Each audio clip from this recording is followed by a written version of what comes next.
Ada orang yang menghargai waktu, ada orang yang tidak menghargai waktu.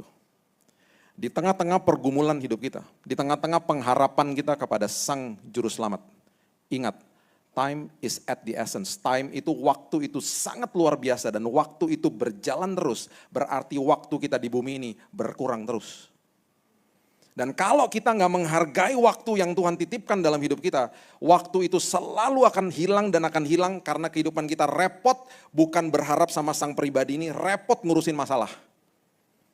Kita akhirnya hidupnya mulai terkesima dengan masalah, kita nggak peduli dengan kesempatan-kesempatan indah yang Tuhan berikan dalam hidupnya manusia. Di satu sisi, ketika kita mengerti dan menghargai waktu, Tuhan ketika dia lihat itu, dia juga dengan kairosnya akan melakukan perkara indah di dalam waktunya untuk mempertemukan kita dengan orang yang tepat, kesempatan yang tepat. Kalau saudara dan saya mengerti bahwa waktu itu sangat berharga dalam hidup ini.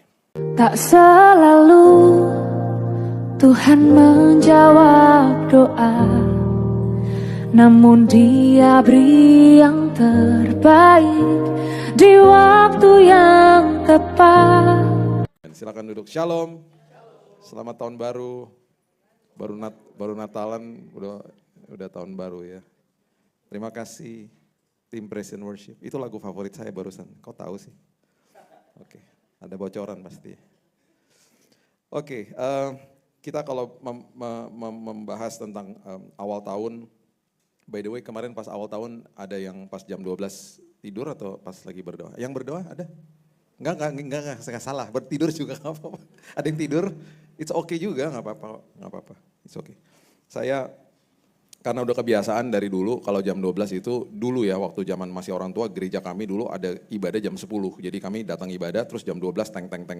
Itu Amalina tuh teman saya, ya ingat, dia gereja sama saya dulu dari kecil. Jadi di gereja kami tuh dulu ada ibadah jam 10, ingat ya Lin? Ya kan, sampai jam 12 kita teng-tengan. Terus udah gitu baru pulang, terus selalu kalau di rumahnya mama makan sup, Erten sup. Tahu nggak Erten sup? Sup, bahasa Belanda itu, apa sih bahasa Indonesia? Yang hijau, biji polong, ya kacang polong. Nah, terus dijadikan sup.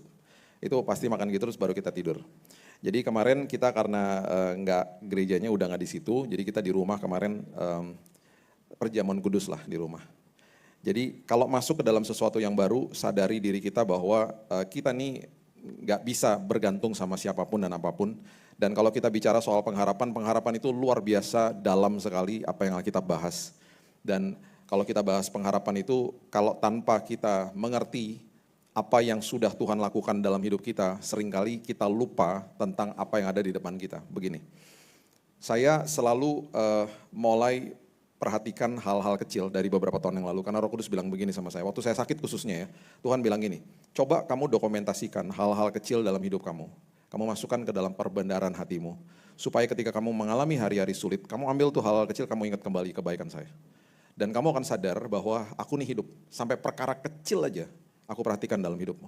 Jadi justru, kalau perkara besar, kalau kita membutuhkan sesuatu, kesembuhan atau apapun, ketika kita menerimanya justru memang betul kita senang dan lain sebagainya. Tapi justru di dalam perkara kecil yang bisa membuat kita menggelengkan kepala.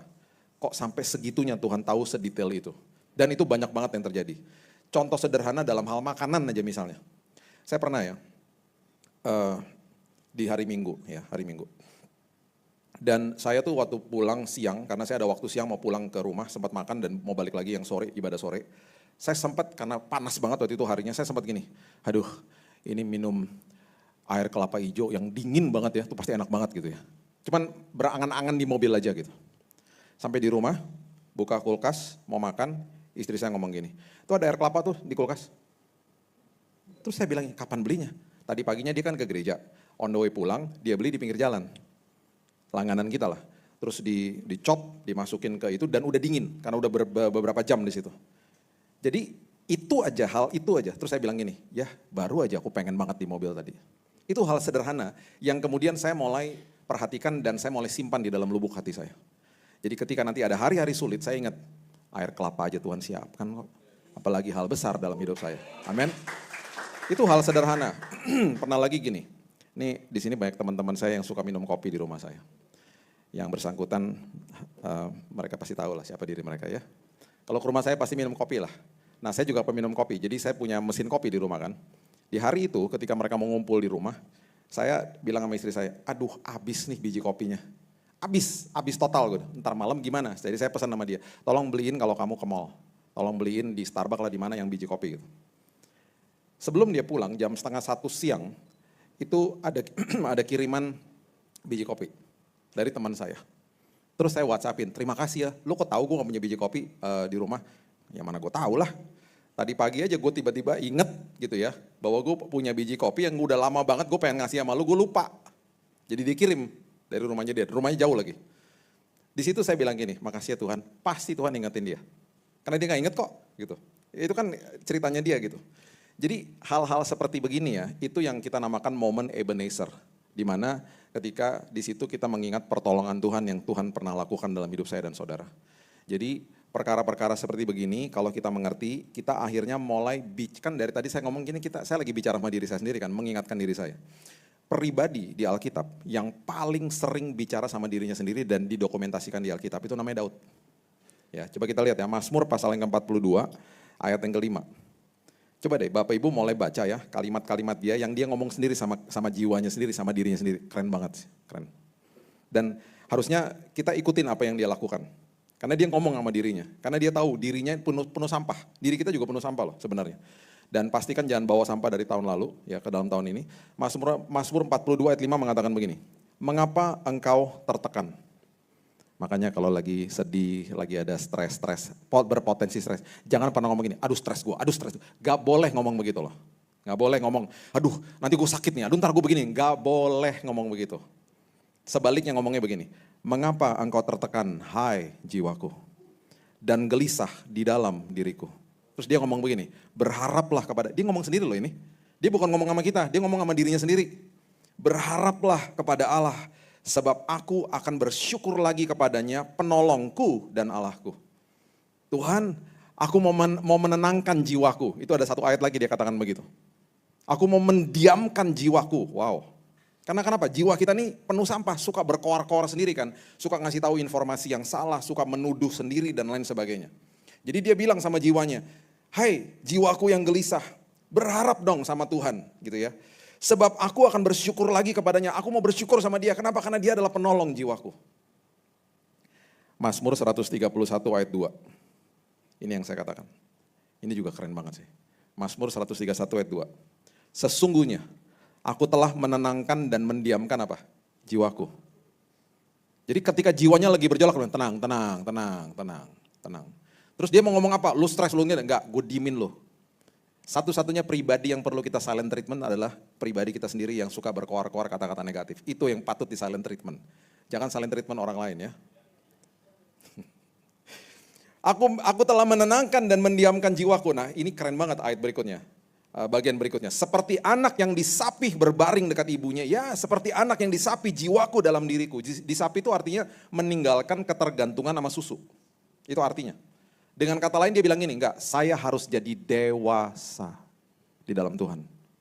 Jadi dia bilang, saya nggak mau ngikutin jiwa saya nggak mau percaya sama emosi pikiran saya yang senantiasa bisa berpotensi menguasai diri saya, menguasai tindakan saya, menguasai perkataan saya, yang keluar akhirnya sampah-sampah. Saya nggak mau.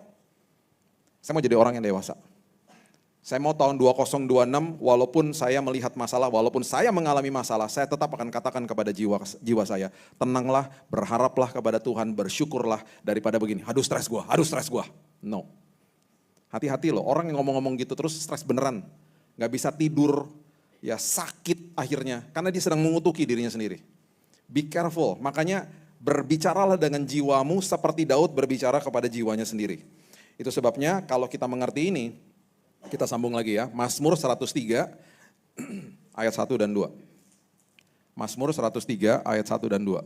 Dia bilang begini, dari Daud, pujilah Tuhan hai, dia kasih tahu lagi jiwanya, ayo pujilah Tuhan, hai jiwaku, pujilah namanya yang kudus, hai segenap batinku, pujilah Tuhan hai jiwaku, dan janganlah lupakan segala kebaikannya.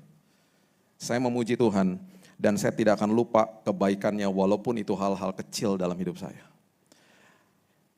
Hal kecil yang saya bergumul, mencari hal itu. supaya saya bisa mengucap syukur. Itu waktu saya dirawat sakit sebenarnya. Saya bilang gini, apa yang bisa diucapin syukur ya gitu.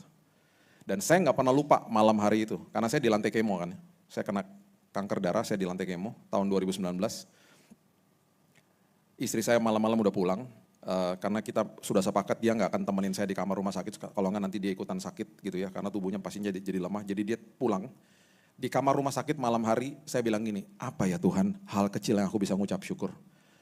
Dan karena Roh Kudus ingetin terus, Bill, cari hal kecil yang kamu bisa mengucap syukur sehingga jiwa kamu tidak tertekan dengan apa yang kamu lihat saat ini. Karena yang saya lihat, mayoritas yang saya lihat adalah pasien lain yang sedang sakit, pasien yang mati, pasien yang sedang menjerit-jerit. Yang saya lihat di kamar saya secara langsung adalah mesin regulator daripada kemo yang bunyi gini, itu 24 jam gak ada habisnya tuh. Itu suara itu sampai kadang-kadang membuat saya trauma gitu. Jadi kadang-kadang ya saya kalau ke rumah sakit, kalau lagi besok orang hari ini dengar suara begitu, kadang-kadang saya tutup mata sebentar gitu, tarik napas. Karena kadang-kadang masih trauma, mikirin yang dulu. Karena itu berhari-hari begitu dan menyeramkan kan. Terus yang saya lihat adalah kantong-kantong kemo yang di atas saya. Yang saya lihat adalah tempat tidur rumah sakit. Yang saya lihat adalah kamar yang cuma sekecil itu. Di malam hari itu saya nggak pernah lupa. Saya bangkit dari tempat tidur saya. Jalannya juga susah sih.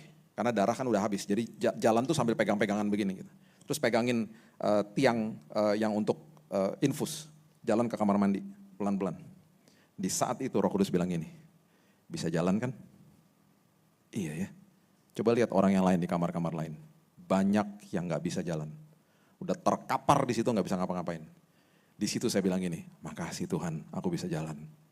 Walaupun susah jalannya. Itu momen pertama yang Tuhan bilang, belajarlah mengucap syukur dalam hal-hal kecil dalam hidupmu. Ketika itu saya ucapin syukur ya, di situ saya mulai begini, wow iya ya Tuhan, terima kasih ya Tuhan. Mulai kokoh imannya, mulai teguh imannya. Terus dia bilang gini, pengharapan kamu gak bisa sama yang lain. Pengharapan kamu sama saya yang sedang mengerjakan sesuatu yang kamu gak bisa lihat. Oke, yang kamu gak bisa lihat. Tenang, jadi tenang, ucapin syukur aja selama perjalanan karena kamu gak bisa lihat ujungnya. Yang terjadi di sekitar kamu hal-hal kecil aku akan tunjukin kepada kamu dan kamu mulai belajar untuk mengucap syukur. Di situ saya mengaminkan ayat ini. Janganlah lupakan segala kebaikannya. Jadikan hal-hal itu, hal-hal kecil di tahun 2025.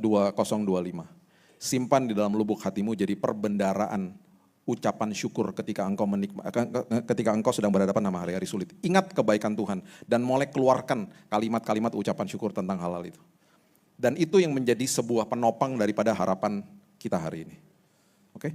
Nah, ketika kita mengerti ini, kemudian kita masuk lagi aku berharap tentang semua kebutuhanku. Apapun yang sedang aku hadapi hari ini. Aku juga harus sadar kalau aku sampai diberikan nafas hidup sampai hari ini, berarti Tuhan masih butuh aku di sini. Karena usia manusia itu ada batasnya kok. Dan selama saya masih bernafas, berarti ada orang lain yang butuh saya, keluarga saya masih butuh saya, dan Tuhan masih menempatkan saya di sini, karena Tuhan punya maksud dalam hidup saya. Ketika kita mulai paham tentang hal itu, kita juga mulai mengerti tentang apa yang terjadi coba lihat Yeremia 1 ayat yang kelima, mengatakan begini. Yeremia 1 ayat yang kelima. Sebelum aku membentuk engkau dalam rahim ibumu, aku telah mengenal engkau keluar dari kandungan, aku telah menguduskan engkau. Aku telah menetapkan engkau menjadi nabi bagi bangsa-bangsa. Selagi kamu masih ada di dalam kandungan, aku sudah menetapkan engkau, makanya semua kita punya zona kekuatan masing-masing. Semua kita punya kepribadian yang hebat, karunia, kreativitas, talenta yang hebat-hebat, dan semuanya beda-beda. Kenapa? Karena Tuhan pada awalnya bilang begini, kuasai bumi. Dan gak bisa Tuhan bilang kuasai bumi dalam satu aspek aja gak bisa. Karena aspek yang harus dikelola banyaknya luar biasa. Tuhan tempatkan manusia satu-satu dengan semua kepribadian talenta yang berbeda-beda. Itu sebabnya jangan lecehkan karunia orang lain. Makanya saya sedih kalau ada orang tua ngomong begini. Dan ini pernah terjadi di depan saya. Anaknya mau sekolah ambil musik. Dia bilang gini, dapat uang dari mana kamu nanti ambil musik? Itu zaman dulu ya, zaman dulu. Karena begini, zaman dulu itu di zaman era saya, tahun 80-an, orang tua itu ingin anaknya sekolah dokter, teknik, ekonomi udah paling rendah deh pokoknya sebenarnya. Terus ada hal-hal lain karena di dalam pikiran mereka itu ujungnya dapat duit. Jadi kalau mau ngambil hal-hal yang sekunder menurut mereka, itu gak ada duitnya. Saya kalau seminar parenting ya, saya suka bilang gini sama orang tua. Orang tua yang mengatakan hal itu kepada anaknya, dia sedang melecehkan rancangan Tuhan dalam hidup anaknya. Karena gak semua orang mau jadi apa yang orang tuanya lakukan. Anak pertama saya kuliahnya tau gak ambil apa? Teater, nah loh. Apaan tuh teater pak? Nah loh, teater. Teater film. Otak kanannya kuatnya luar biasa. Dari umur 9 tahun suka ngelukis. Itu kekuatannya dia. Dan hari ini ketika dia bekerja, dia dengan seninya yang luar biasa, dia sekarang lagi ambil bisnis, dia lagi ambil S2. Dia lagi ambil MBA. Karena dia bilang, saya harus kuatin juga dalam hal ini. Tapi ketika ngomong soal hal seni, gak ada duanya. Dunia butuh orang seperti dia. Kalau semua orang di dunia jadi dokter, gimana coba? Gak semua orang jadi arsitek di dunia ini, gak semua orang bisa jadi satu aspek, gak bisa lah. Dan ketika engkau mencari dahulu kerajaan Allah dan kebenarannya, segala sesuatu ditambah-tambahkan. Uang tuh ngikut. Bukan kita lakukan sesuatu buat uang, enggak. Uang itu ngikut soalnya. Karena kita menguasai uang, kita kan diminta untuk menguasai bumi, menguasai hidup. Berarti kita diminta untuk menguasai uang. Bukan uang menguasai kita. Dan itu sebabnya ketika kita masih ada hari ini, kita harusnya berpikir gini, Tuhan terima kasih, berarti ada zona kekuatan di dalam hidupku yang orang lain gak punya. Saya menikah sama orang yang kepribadiannya intim sama dominan. Jadi ada intim, dominan, stabil, cermat. Itu kalau dites DISC. Saya stabil sama cermat. Ada kelebihan sama kekurangannya. Oh jelas, stabil sama cermat kelebihannya seperti saya ini orangnya teliti. Kekurangannya kurang fleksibel. Kalau orang-orang intim seperti dia nih, ya kelemahannya suka lupa misalnya, ya kan, suka lupa. Tapi kelebihannya temannya banyak, karena intim orangnya. Kalau ketemu orang, wah ramenya minta ampun. Papa saya almarhum kayak begitu tuh. Ketemu orang di sebuah tempat di pesta, ngobrolnya ramai banget, terus saya bilang ini, Papa udah kenal sama dia lama? Enggak, baru tadi Bill. Baru tadi Pak. Siapa teman? Oh kemarin kita pergi ke Semarang ada teman yang ngomong gini sama saya. Kalau kamu ini, kalau sama orang warming up-nya agak lama dikit. Kalau saya. Karena gak intim seperti dia nih.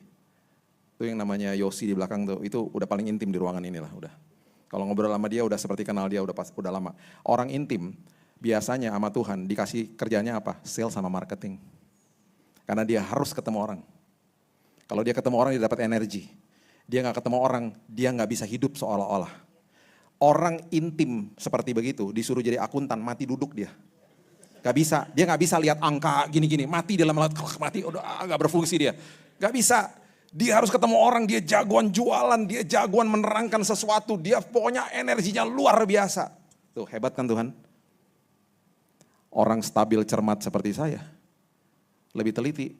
Makanya kalau misalnya kita lagi perjalanan, yang ngurus paspor ada di mana, saya bukan dia. Mau dengar cerita gak? Satu hari dia mau pergi ke luar negeri.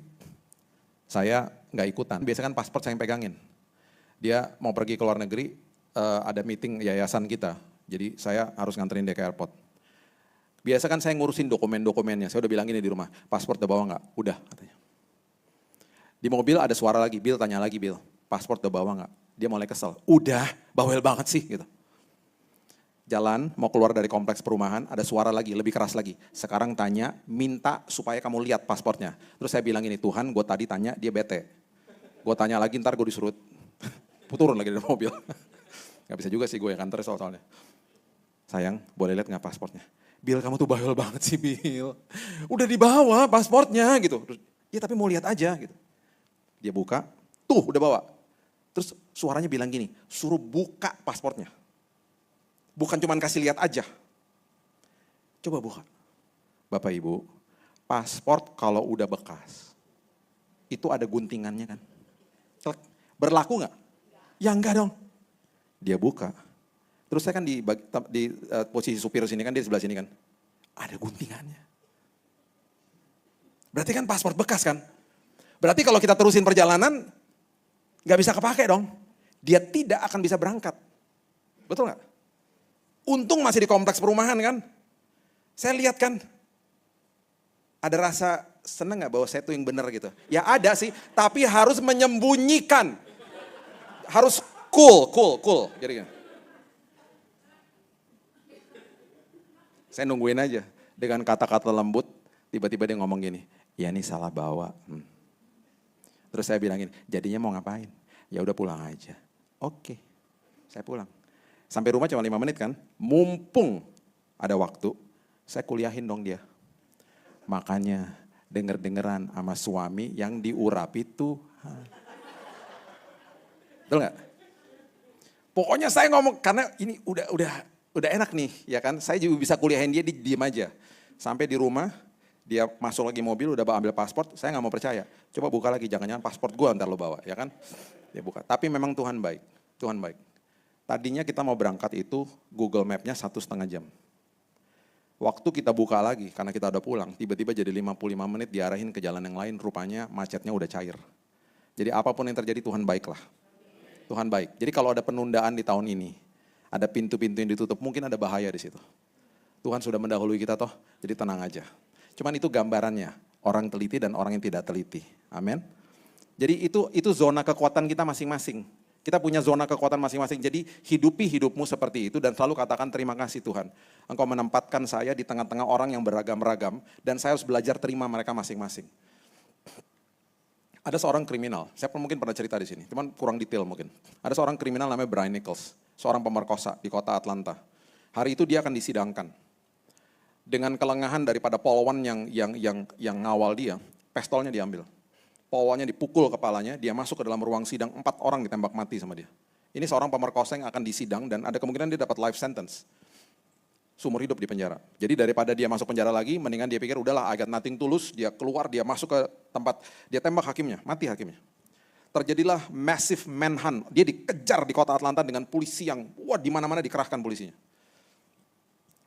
Di sebuah kehidupan yang lain, ada seorang ibu namanya Ashley Smith, seorang drugis, orang yang suka ngedrugs. Suaminya juga mati gara-gara drugs. Dia lagi di dalam sebuah tempat pemulihan. Tempat pemulihan itu kira-kira seminggu sebelum kejadian ini, dia ada di tempat pemulihan di mana mereka ada sebuah grup, di mana mereka datang bersama-sama, mereka saling sharing dan lain sebagainya. Jadi dia udah mulai pulih nih dari drugs, dia punya anak 1. Sebelum dia pulang, ada temannya bilang gini, "Hey Ashley, I wanna give you a book, saya mau kasih kamu buku, namanya Purpose Driven Life, karangan Rick Warren. Buku yang sangat luar biasa, buku rohani yang patut kita baca juga sebenarnya." Dia kasih sama Ashley Smith sebelum dia keluar, dia buang di tong sampah. Gue gak perlu buku-buku kayak begini. Waktu dia buang, teman yang ngasih lihat. Dia ambil, dia kirim ke rumahnya. Dengan note, you forgot this. Gitu. Kamu lupa tentang ini. Dikirim bukunya ke rumah, mau gak mau sama dia dibaca. Waktu dia baca, dia mulai tersentuh hidupnya dan lain sebagainya. Brian Nichols, yang lagi kabur, dikejar sama polisi. Di sebuah kegelapan malam, ketika sampai malam dia belum ketangkep, dia masuk ke rumahnya Ashley Smith. Si ibu Ashley Smith lagi buang sampah malam-malam. Dia buang sampah keluar, dia masuk lagi ke dalam rumah, rupanya di dalam rumah Brian Nichols sudah mulai menyelundup masuk pelan-pelan. Dia sandra ibu Ashley Smith, 7 jam sampai pagi. Akhirnya yang terjadi adalah, dia bilang kamu jangan bunuh saya akan lakukan apa yang kamu mau. Dibuatin pancake, ditemenin ngobrol. Tiba-tiba karena dia udah baca buku Purpose Driven Life. Dia bilang gini, mau nggak saya bacain buku ini? Sama dia dibacain. Plus Brian Nichols-nya juga disuruh baca selama 7 jam. Polisi akhirnya tahu dia ada di situ. Polisi nggak berani masuk. Karena kalau polisi masuk, dia udah bilang kalau lo masuk, gue tembak nih ibu dan gue bunuh diri. Jadi polisi nggak berani masuk. Selama 7 jam, dia mengerti buku itu bicara begini, kenapa kamu diciptakan sama Tuhan? Kenapa ada pengharapan di dalam Yesus? Kenapa hidupmu ini sangat berharga di mata Tuhan? Bapak Ibu, setelah 7 jam di depan Ibu Ashley Smith, Brian Nichols menerima Yesus sebagai juru selamat. Dia memberikan, dia akhirnya membiarkan polisi menangkap dia. Dan dia tidak melakukan perlawanan. Dia masuk ke penjara seumur hidup. Dan dia katakan walaupun diri saya akan ada di balik jeruji seumur hidup saya. Tapi jiwa dan roh saya sudah milik Yesus. Hanya gara-gara dia tahu hidupnya sangat berguna. Jadi ya, ada korelasi yang luar biasa di dalam sebuah pengharapan. Kalau kita mengerti kenapa saya ada hari ini. Hidupmu sangat berguna, hidupmu masih dibutuhkan. Selama engkau diberikan nafas, engkau masih dibutuhkan di bumi ini.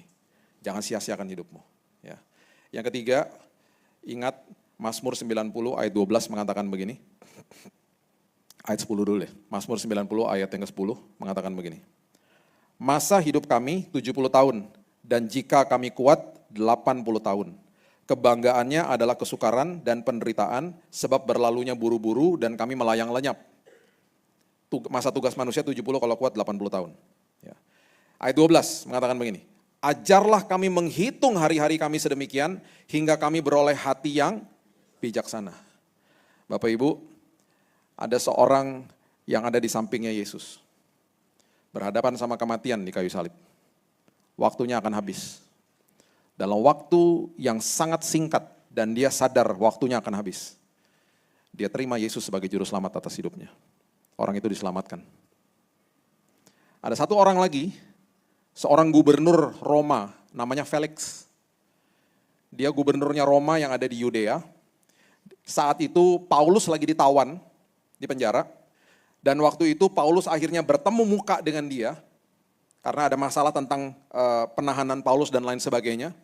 Dan Paulus mulai bersaksi kepada dia. Ayo kamu harus percaya sama Yesus. Perhatikan ini yang terjadi. Kisah Para Rasul ayat yang ke-24. Di dalam sebuah pengharapan kalau kita tidak menghargai waktu, kita akhirnya hidupnya sia-sia. Kisah Rasul 24. Ayat yang ke-22 mengatakan begini. Ayat 24 maksud saya. 24.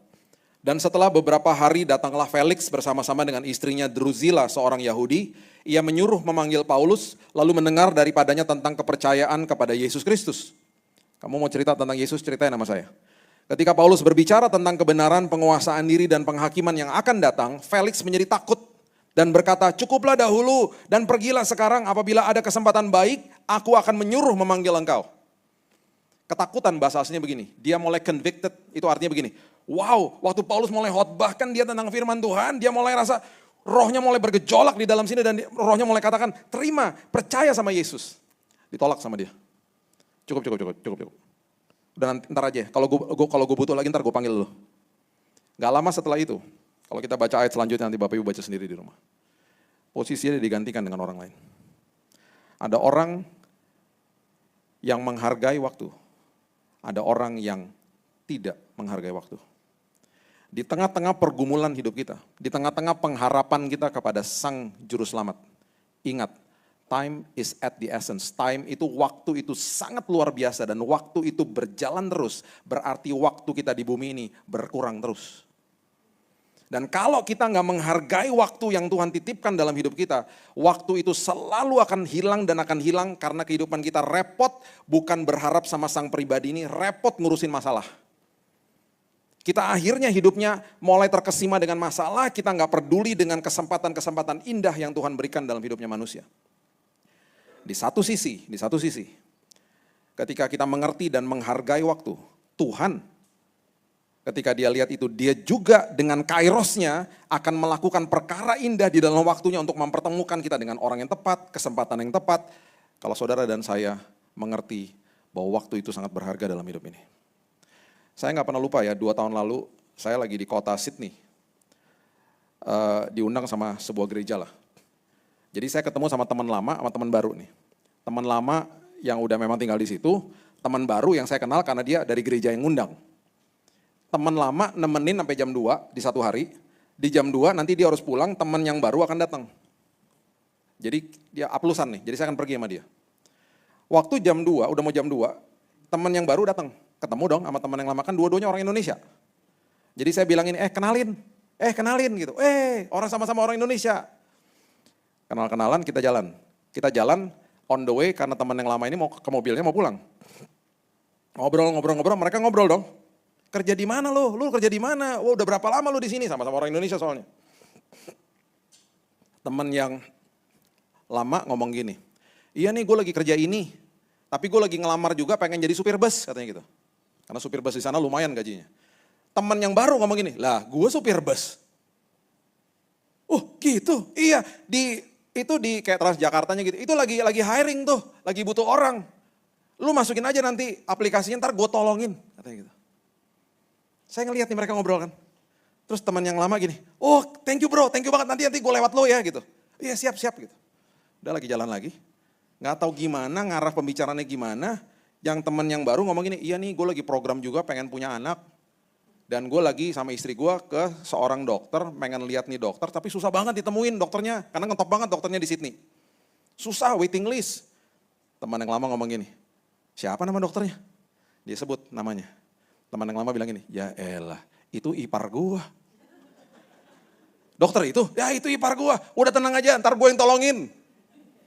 Ntar gue masukin nama lo biar lo bisa ketemu sama dia. Itu kejadian di depan mata saya.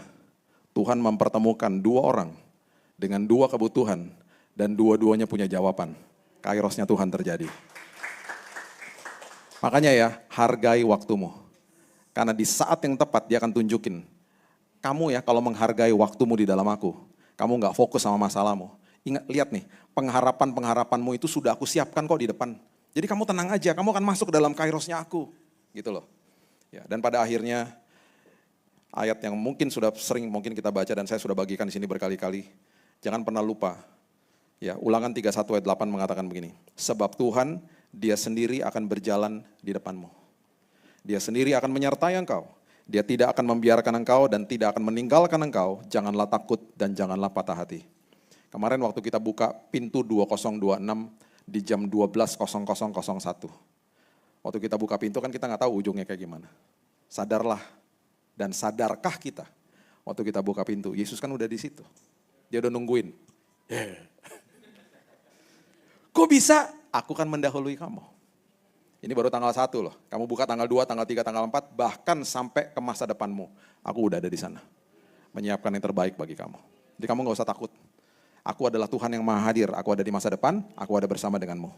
Aku berjalan bersamamu, aku sudah mendahuluimu. Karena aku maha hadir, maha kuasa, maha tahu. Itu Tuhan kita. Dan saya tutup dengan ayat yang sangat-sangat indah ini, mengatakan begini, Kolose 1 ayat 27. Kolose 1 ayat 27.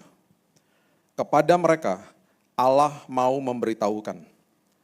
Kepada mereka Allah mau memberitahukan betapa kaya dan mulianya rahasia itu di antara bangsa-bangsa lain, yaitu apa? Kristus ada di tengah-tengah kamu, dan ini yang saya suka. Kristus yang adalah pengharapan akan kemuliaan. Saya tutup dengan ini. Perhatikan dan camkan ini baik-baik. Pengharapan itu adalah kepada sang pribadi, bukan kepada jawaban doa atau pemberian tangannya dia, bukan. Jadi pengharapan kita harus camkan ini baik-baik. Itu adalah kepada sang pribadi namanya Yesus. Berarti apapun yang dia lakukan, walaupun mungkin kita nggak suka jawaban doanya, pasti bawa kebaikan. Karena pengharapan kita kepada sang pribadi itu. Saya nggak pernah lupa ya, anak saya Keaton. Waktu itu dia harus di nebulizer, karena dia ada slam di sini. Saya masih kecil badannya, saya bawa dia ke UGD. Dan saya pegang tangannya, dan nebulizernya itu nggak sakit sih, cuman kan anak kecil kan nggak suka ya, ditaruh nebulizer di sini, di mana ada uap. Supaya dia bisa masukin, supaya dia melegakan dia punya paru-paru. Saya nggak pernah lupa, dia nangis, senangis-nangisnya. Daddy! Dia bilang, aku nggak mau, maksudnya gitu. Saya harus pegang tangannya supaya tidak bergerak karena dokternya lagi pasangin nebulizernya. Oh, saya nangis karena saya nggak tega liatin dia, dan dia nggak suka saat itu sama saya karena dia pasti bingung kenapa dedinya saya tidak belain saya. Di tangan saya yang jauh lebih besar daripada tangannya dia, saya bilang ini, nak, beberapa menit lagi kamu akan lega, tenang ya, tenang. Oh, dia meronta-ronta, saya sampai nangis karena saya lihat dia nangis, saya nangis. Dia tidak tahu bahwa kalau dia berserah di tangan saya, berapa menit kemudian lega langsung paru-parunya. Karena dokter bilang gini, Pak, hitungan 5-10 menit, lega langsung Pak. Karena itu nebulizer ada obatnya. Dan dia makin begitu, lega langsung semuanya. Karena dia napasnya dari mulut udah. Dan akhirnya dia nangis, dia meronta-ronta, dan akhirnya dia ketiduran di tangan saya. Dan setelah selesai 10 menit dicabut sama dokternya, dia pulang, dia sembuh. Dan waktu itu saya cuma bilang begini sama diri saya, iya ya, kadang-kadang kita ngeronta-ngeronta sama Tuhan ya. Kita nggak suka sama caranya dia, karena kita nggak tahu di depan ada apa. Dia mana tahu? Saya jelasin 10 menit lagi dia nggak ngerti lah, dia masih kecil banget kok. Dia mana ngerti, yang dia lihat adalah something that I don't like this. Get it away from my face, saya nggak suka ini. Tuhan lagi bilang begini, apapun jawaban doa, pasti bawa kebaikan. Karena pengharapanmu adalah kepada sang pribadinya yang maha tahu. maha tahu. Makanya saya katakan berkali-kali kan, orang yang komplain sama Tuhan adalah dia sedang mengikuti Tuhan yang maha tahu, dianya so tahu. Itu bagi saya orang yang komplain sama Tuhan begitu. Kita mana tahu sih ujungnya, dia maha tahu kok. Berserah pengharapan kita kepada Sang Pribadi yang tahu segala-galanya. Amin. Berikan tepuk tangan kita untuk Tuhan kita. Tak selalu Tuhan menjawab doa, namun Dia beri yang terbaik di waktu yang tepat.